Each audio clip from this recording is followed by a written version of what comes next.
Decision making structure require the programmer to specify one or more condition to be evaluated or tested by the program, along with a statement or statements to be executed. If the condition is determined to be true, and optionally other statement to be executed if the condition is determined to be false. तो ये decision making statement काम करता है based on decision, based on condition. Condition और decision जो भी आपने वहाँ पे स्टेटमेंट दिया है, अगर वो ट्रू होता है तो वो बेस पे आप क्या करते हो, स्टेटमेंट एग्जीक्यूट करते हो। ये है सिक्वेंशियल प्रोग्रामिंग, जहाँ पे आप कोई भी स्टेटमेंट या कंडीशन नहीं देते हो, लाइन बाय लाइन क्या होता है, प्रोग्राम एग्जीक्यूट होते जाता है। नेक्स्ट टू नेक्स्ट लाइन में वो कर्सर जाएगा और प्रोग्राम क्या होगा, एग्जीक्यूट होगा। See this is the sequence structure flow chart. Line by line क्या हो रहा है, स्टेटमेंट एग्जीक्यूट हो रहा है। And then control structure, that is selection, that is decision making statement. तो सी शार्प में कौन कौन से डिसीजन मेकिंग स्टेटमेंट है, इफ है, इफ एल्स है, नेस्टेड इफ है, स्विच स्ट्रक्चर है, स्विच स्टेटमेंट है, ये सब सी शार्प में डिसीजन मेकिंग स्टेटमेंट्स है। तो first is if statement. If statement consist of a Boolean expression followed by one और मोर स्टेटमेंट। इफ स्टेटमेंट में क्या होगा, एक ही डिसीजन, एक ही कंडीशन होगा और बेस्ड ऑन दैट कंडीशन अगर वो ट्रू हुआ तो ही स्टेटमेंट क्या होगा, आपका एग्जीक्यूट होगा, अदरवाइज स्टेटमेंट एग्जीक्यूट नहीं होगा। ये देखो, this is the syntax of if statement. if is a C sharp reserve word. The condition must be a boolean expression. It must evaluate to either true or false. If the condition is true, the statement is executed. If it is false, the statement is skipped. तो state ये condition के base पे क्या होगा, ये statement execute होगा। यहाँ पे एक्सप्लेन किया है मैंने कि ये टेस्ट जो कंडीशन दिया था उसको टेस्ट भी बोल सकते हो। Cause the program to make a selection, choose based on conditional, test any expression that evaluate to a bool type. यहाँ पे आप जो भी कंडीशन या जो भी टेस्ट लिखोगे वो कैसे रहना चाहिए, ऐसा एक्सप्रेशन रहना चाहिए जो बुलियन रिजल्ट आपको प्रोवाइड करता हो ट्रू और फॉल्स में। सी दिस, आप ब्रैकेट का भी यूज करके इफ स्टेटमेंट लिख सकते हो, विदाउट ब्रैकेट भी। This is the example of if statement. ये फ्लो चार्ट है, ये देखो। If grade equal greater than equal to 60 तो क्या प्रिंट होगा, पास। अदरवाइज क्या होगा, लूप यहाँ पे ये ब्लॉक के बाहर आ जाएगा। जो भी ब्लॉक के बाहर जो आप लिखे हो वो एग्जीक्यूट होगा, बट ब्लॉक के अंदर क्या कब एग्जीक्यूट होगा, जब वो स्टेटमेंट, ये कंडीशन जब ट्रू होगी तो ही ये स्टेटमेंट क्या होगा, एग्जीक्यूट होगा। पहले ही मैंने बताया कि आप ब्रैकेट का भी यूज़ कर सकते हो, कर्ली ब्रैकेट, और विदाउट कर्ली ब्रैकेट भी आप यूज़ कर सकते हो, दोनों का आउटपुट सेम आएगा। If else structure, alternate courses can be taken when the statement is false. If statement में क्या हो रहा था, सिर्फ ट्रू के बेस्ड पे कोई कंडीशन, ट्रू कंडीशन के बेस्ड पे क्या हो रहा था, स्टेटमेंट एग्जीक्यूट हो रहा था। अगर अपने पास ऐसा कोई सिचुएशन है या ऐसे हम लोग कुछ प्रोग्राम लिख रहे हैं जहाँ पे आपको ट्रू के बेस पे एक स्टेटमेंट एग्जीक्यूट करना है और फॉल्स के रिजल्ट के बेस पे एक स्टेटमेंट एग्जीक्यूट करना है, then you can use if else statement. Rather than one action there are two choices, है ना। Nested structure can test many cases. This is the syntax of if else statement. ये देखो, if में condition लिखोगे, else में condition नहीं लिखोगे, no need to write condition in else block, ठीक है। तो यहाँ पे ब्रैकेट भी दे सकते हो, विदाउट ब्रैकेट भी यूज किया तो भी चलेगा। ये देखो, ये है flow chart. If grade greater than equal to 60 then print passed, otherwise print failed. तो यहाँ पे क्या है, इफ एल्स में क्या होता है कि हम लोग स्टेटमेंट एक ही लिखते हैं, हम लोग कंडीशन एक ही लिखते हैं, वो कंडीशन के बेस पे ट्रू और फॉल्स, अगर ट्रू हुआ तो ये स्टेटमेंट एग्जीक्यूट होगा, फॉल्स होगा तो एल्स में जो भी लिखा है आपने वो एग्जीक्यूट होगा। ये देखो, ये है विद ब्रैकेट, ये था without bracket. Okay, nested if else, this statement executed as a result of an if statement और else clause could be another if statement.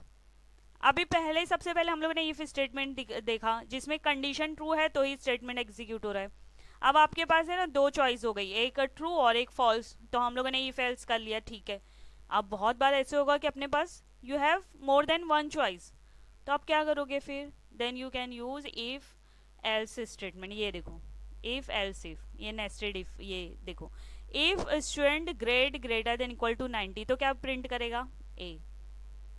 ठीक है, और अगर ये नहीं रहा तो यहाँ पे ये चेक करेगा, ये नहीं रहा तो ये चेक करेगा, ये नहीं रहा तो ये चेक करेगा। मतलब क्या होगा, सबके पास कर्सर जाएगा और कंडीशन चेक करेगा।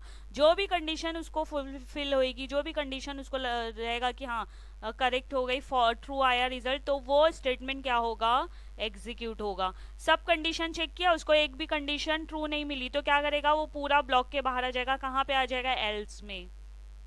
ओके तो ये है नेस्टेड इफ एल्स। जब आपके पास मोर देन वन चॉइस हो तो आप क्या करोगे, इफ एल्स इफ ये यूज करोगे। ठीक है, तो यहाँ पे ये चेक किया, इसको नहीं मिला करेक्ट, ट्रू रिजल्ट नहीं आया, यहाँ पे गया, यहाँ पे गया, यहाँ पे गया, ये सब में इसको फॉल्स मिला तो क्या आएगा, करेगा यहाँ पे चेक करेगा। चेक तो करेगा नहीं, यहाँ पे ये होगा और फिर यहाँ पे एफ प्रिंट करेगा। अनबैलेंस इफ एल्स स्टेटमेंट भी यूज कर सकते हो आप। ये देखो पहला ये प्रोग्राम देखो, यहाँ पे क्या लिखा है, if favourite equal to apple. Favourite क्या है, एक वेरिएबल का नेम है जिसमें हम लोग कोई भी फ्रूट का नेम या कुछ भी स्टोर कर रहे हैं। तो अगर वो इक्वल टू एप्पल है तो ही वो ये ब्लॉक में जाएगा। ठीक है, ये ब्लॉक में जाएगा। और ये ब्लॉक में क्या है, if price less than equal to 10, price less than equal to 10 तो क्या प्रिंट होगा, 10, अदरवाइज क्या प्रिंट होगा, 1। ओके और इसमें क्या है, if favourite equal to apple, if price less than equal to 10 तो ये प्रिंट होगा। अगर favourite not equal to apple तो क्या प्रिंट होगा, नॉट माय फेवरेट। ये देखो दोनों में डिफरेंस क्या है कि यहाँ पे पहले इफ चेक किया, रिजल्ट अगर ट्रू आया तो यहाँ पे जाएगा। हाँ, if favourite equal to apple, फिर if price less than equal to 10, अगर 10 नहीं है तो क्या प्रिंट होगा, 1। और यहाँ पे क्या है, if favourite equal to apple, if price less than equal to 10 तो ये प्रिंट होगा, अदरवाइज क्या प्रिंट होगा, favourite not equal to apple, then print not my favourite. Ternary conditional operator, ये भी किस में आता है, डिसीजन मेकिंग स्टेटमेंट में आता है। टर्नरी कंडीशनल ऑपरेटर देखा है हम लोगों ने, तो ये क्या है, question mark and then colon. C sharp only ternary operator can be used to construct expression similar to an if else structure। जैसे हम लोग if else स्टेटमेंट यूज करते हैं वैसे ही ये क्या है हम लोगों का ternary operator. If num q equal to 1 then result equal to quarter, else result equal to quarters. ये है ternary conditional operator. Next is switch statement. ये भी किस में आता है हम लोगों का, डिसीजन मेकिंग स्टेटमेंट में। तो स्विच स्टेटमेंट क्या करता है, it provide another means to decide which statement to execute next. यहाँ पे भी आप क्या करोगे, लिस्ट प्रोवाइड करोगे और वो लिस्ट पे चेक करोगे कि आपको कौन सा स्टेटमेंट एग्जीक्यूट करना है। This switch statement evaluate an expression then attempts to match the result to one of several possible cases. यहाँ पे केसेस हम लोग देंगे और वो एक लिस्ट देंगे, वो केस और लिस्ट क्या करेगा, मैच करेगा। जो भी केस और लिस्ट मैच होता है, वैल्यू मैच होगा, वो जो भी स्टेटमेंट आप लिखोगे वो क्या होगा, एग्जीक्यूट होगा। देखो चलो एग्जांपल्स हम लोग देखते हैं। ये सिंटैक्स देख लो। अब मैं देखो इसको रीड कैसे करूंगी। सिंटैक्स है switch expression case value 1, case value 2, case value 3, आप कितना भी केस दे सकते हो, देन डिफॉल्ट स्टेटमेंट लिस्ट। हाँ, अब देखो मैं रीड कैसे कर रही हूँ। If expression equal to value 1 then this statement will be executed. if expression equal to value 2 then this statement will be execute। Okay ऐसे रीड करते हैं हम लोग। ये एक्सप्रेशन को आप ये वैल्यू जितना भी आप लिस्ट प्रोवाइड कर रहे हो उससे मैच करोगे। जो भी मैच होगा तो वो स्टेटमेंट क्या होगा, एग्जीक्यूट हो जाएगा।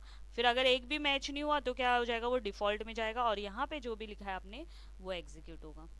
तो ये हम लोग स्विच स्टेटमेंट का सिंटैक्स। Switch and case and default are reserved, that is keyword.